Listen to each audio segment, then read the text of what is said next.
Hello, ladies and gentlemen, and welcome again to Syriana Analysis. I'm your host, Almassian.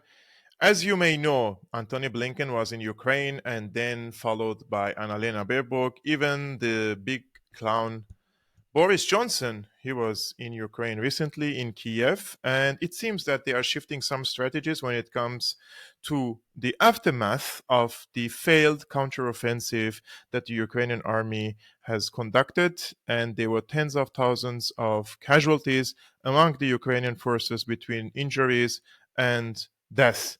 It was complete disaster for the Ukrainian army, and now the NATO side is blaming Ukraine for this failed offensive, and they're saying they're using the wrong tactics against Russia, whereas they're the ones who pushed Ukraine into this misery and the counteroffensive against the Russian forces, which is a superpower, without the artillery, without any superiority when it comes to artilleries and Air Force. And I have discussed this in length on Syriana Analysis, but now there is another game changer weapon that Ukraine is demanding from Germany.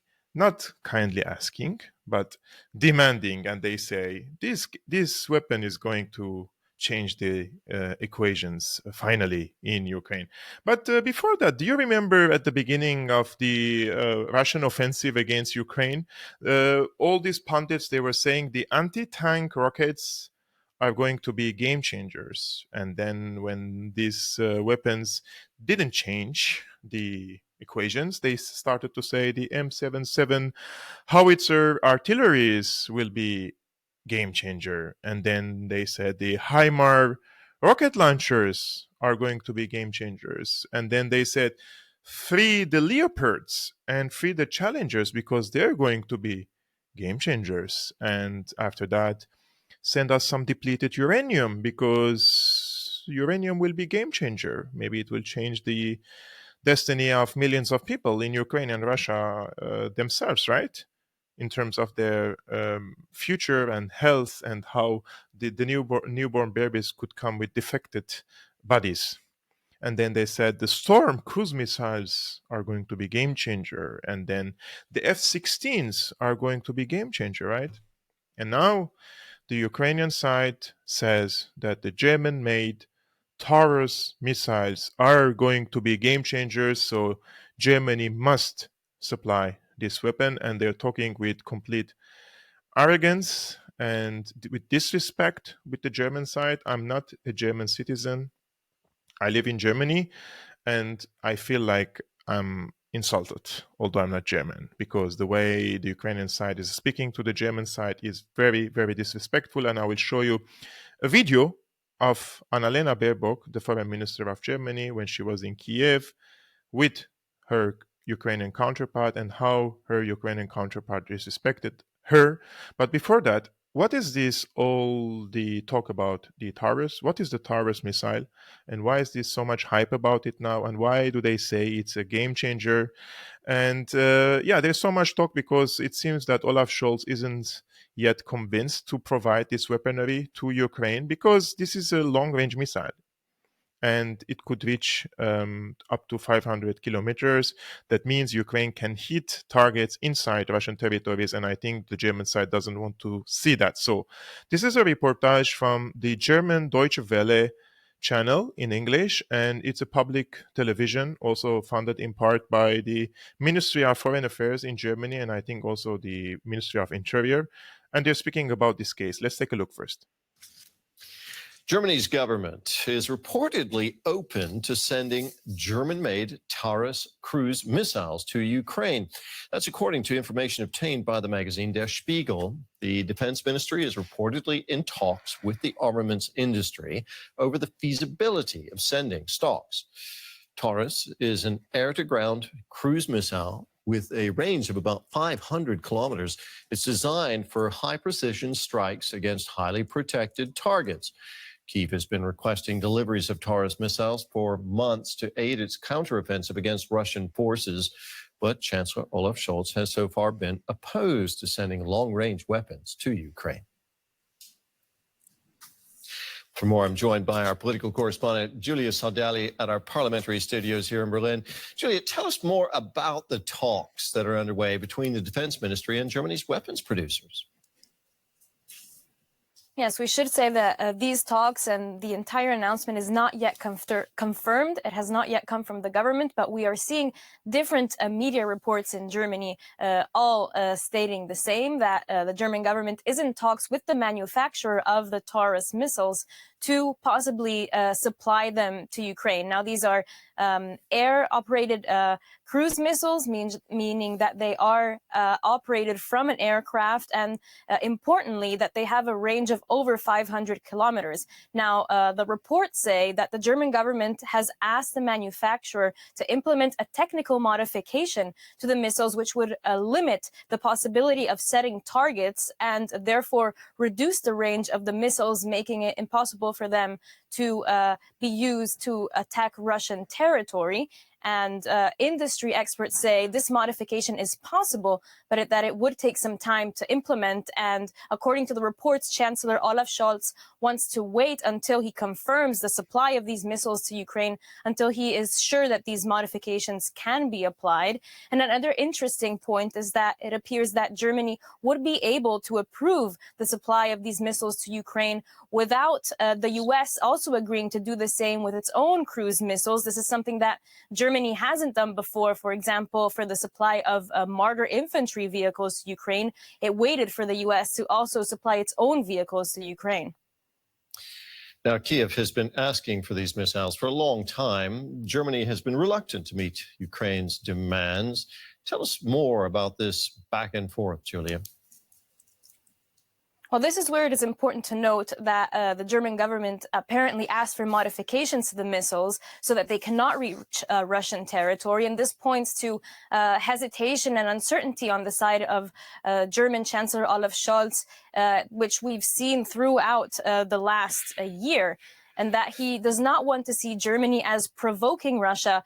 It doesn't want Germany to be seen as being directly involved in the conflict, and therefore he didn't want these missiles to be seen as Germany being too involved. And therefore, it looks like that if this delivery were to be confirmed, the modifications applied to the missiles seem to be enough for the Chancellor to feel confident to go ahead with this delivery. Julia, thank you very much. Our political correspondent, Julia Saudali, there. So the main consideration from the German side is that this weapon can be used up to 500 kilometers, which means if the Ukrainians use it from the front lines, they can reach into Russian territories inside Russia. And you can see that this weapon is highly sophisticated and they can hit highly protected areas. That means they could hit bunkers and they could hit targets that, for example, meetings for generals or senior officers of the Russian forces. And the German side is reluctant to supply this weaponry because if the German weaponry is hitting Russian targets inside Russia, Russia could consider Germany part of this war directly. Germany is part of this war. Of course, they are part of a coalition under the umbrella of NATO. But up until this moment, the supply of arms and ammunition is provided in a way that it looks that all this weaponry is for self-defense against the Russian forces and not for offensive purposes. Up until this moment, there were very few incidents that the Ukrainian side has managed to hit targets inside Russia. Most of them were by kamikaze drones, etc. But this type of weaponry, I think they can inflict huge damage. I'm not saying it's going to be a game changer because there is this point that is very important that lots of pundits, military pundits, and political correspondents miss. They completely exclude the Russian side from this equation, and as if the other side doesn't have defensive capabilities, as if the Russian side doesn't know about the Taurus missiles, as if the Russian side doesn't know anything about the F-16, as if the Russian side doesn't know anything about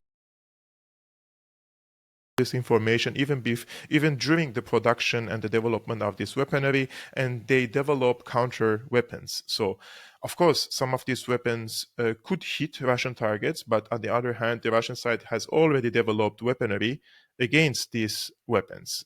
So this has to be also taken into consideration, and this is very important for the people to understand why this is not a game changer, because the Russian side already has defensive weapons against this type of weaponry, and if they don't have it, they will develop it. And the Russian side, it's apparently now in a state of war, and they are producing weapons and ammunition at record levels, and they are surpassing the production of the NATO countries. That's why the NATO side is out of ammunition, and they want to send the cluster bombs.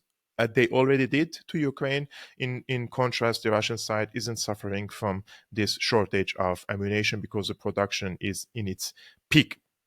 Now, Annalena Baerbock went to Kiev or whatever, because if you say Kiev, then you are a pro-Russian. If you say Kiev, then you are a pro-Ukrainian.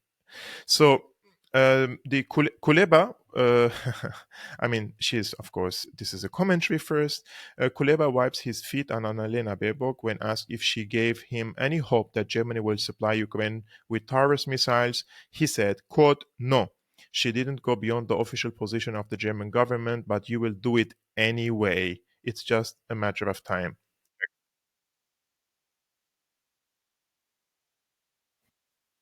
German government, we respect your discussions, we respect your... Okay. Now, in the midst of the counteroffensive unfolding, especially on the southern front, do you feel that you could, or do you wish for more support from your Western allies with regard to, say, Taurus and, also F-16? Do you think it should all be quicker and faster? Well, first, if the translation was correct, and I know that the interpreter is very professional, you asked Annalena whether she gave me any hope about Taurus. No, I wouldn't say that Annalena went beyond the official position of the German government, but you will do it anyway. It's just a matter of time, and I don't understand why we're wasting time. And we could have achieved more and save more lives of Ukrainian soldiers and civilians if we already had Taurus. And all we are asking we are telling the German government, we respect your discussions, we respect your procedures, but from everything we know about Taurus, there is not a single objective argument against not doing it. You have some questions. We are ready to answer these questions positively. Let's do it. The sooner it happens, the more it will be. I just want to make two comments on this. First of all, he says this type of weaponry will save the civilian and military lives. It's not going to save lives because this is an offensive weaponry. It's not a defensive weaponry. If it's an air defense system, for example, and anti-rocket missile, for example, tank missile, I would understand that this is a defensive weaponry, therefore it could save lives from the Ukrainian side. But when you say an offensive weaponry will save lives and you are already in a war with a superpower, and you know that Russia is retaliating and increasing the pace of the war and increasing the type and the quality of its weaponry in Ukraine, depending and in parallel of the let's say increasing number of weaponry that is coming to Ukraine. So if the Russian side was in, let's say, February 2022 was using only certain type of weaponry in Ukraine, this has changed. They started using more sophisticated weaponry, more long-range missiles, more air force, and more technological tools and means in Ukraine. And this was all related and correlated to the, I would say, the increased supply of weaponry to Ukraine and the quality and the type of weaponry to Ukraine. So it's a tit for tat, right? And I think if the German side supplies this type of weaponry to Ukraine, there will be retaliation from the Russian side, and there will be different types of weaponry that hasn't been used in Ukraine, and they will be used by the Russian side in Ukraine. So this will only increase the casualties in Ukraine. This is something that I'm really tired of mentioning and repeating on Syriana Analysis, and it seems that if for 1.5 years now, people who were still calling this a propaganda, they will continue calling it a propaganda, although all the facts are laid on the ground, and you can see that what I told you from the beginning is true, and probably the real game changer in this conflict is diplomacy. The real game changer for this conflict is diplomacy. If both sides engage in diplomacy and negotiations and talk and they joe, this will bring better results for both sides. And this will probably secure the security concerns of both sides instead of Russia being the superior and the only victorious side in Ukraine, and tens of thousands more of Ukrainians will perish. And you always have to ask yourself this question as well. Who is going to pay for these weapons? These Taurus missiles are each and every single of them is 1 million euro, the manufacturing cost of it. So 1 million euro. And as far as I know, that Germany has around 500 of them, and there are only 100 of them operational in Germany. So if Germany supplies all 100 of these missiles to Ukraine, this is 100 million euro, let's say. So of 100 million euro, who's going to pay for this? The German people and the residents in Germany. I mean, even if you're not German and you live in Germany, you pay the taxes. And these are tax-funded weapons. We are paying for this war. Nobody asked our our opinions about this. We don't want to fund a war machine in Ukraine. We want to fund diplomacy. We want to end this war. We want to secure the borders of Ukraine and also the borders in Eastern Europe and also the borders of Russia. We want peace. What is so controversial about it? I simply do not understand. And this type of attitude toward Germany is very humiliating. It's very degrading. He was talking to Annalena Baerbock as if she is just a puppet. He's treating her as a puppet. And you know my opinion about the Greens, right? And you know my criticism for Annalena Baerbock. But still, when you are dealing with your ally and she's standing next to you, you cannot disrespect her in that way. And this disrespect against Annalena Baerbock in this way, degrading her, like when he says you will give it anyway, he's sending the signal and saying that if the Americans told you that you have to give, you're going to give it anyway. You know, this is the type of talk, and this is only helping also the opposition party in Germany, the AfD, and the AfD is surging. Also because one of the reasons, because they say Germany, the AfD people, they say we no more have a pride, we no more have a self-respect on the international arena. Look how our partners are treating us, and look how our enemies are treating us with complete disrespect. They're no more considering Germany as a power in Europe anymore. They're just considering Germany as a follower, as a subject for the United States. That is why the AfD is successfully using these incidents, these such types of video, and they're sharing it consistently on social media platforms, telling the people, look what this Green Party and the SPDs have done to our pride. We no more have a pride around the world. They're just mocking us all around the world. So they're not only using the economic factor, which is socioeconomic factor, to surge and score more points against their rivals, but also they're using this pride factor. You know, we lost our pride. Look, everybody is disrespecting us under this government. So today it's 21%. At some weeks it's 22%. 22% is a huge number. It's a bigger number than the ruling party SPD. It's a bigger number than the Green, which is in the government. Also the FDP.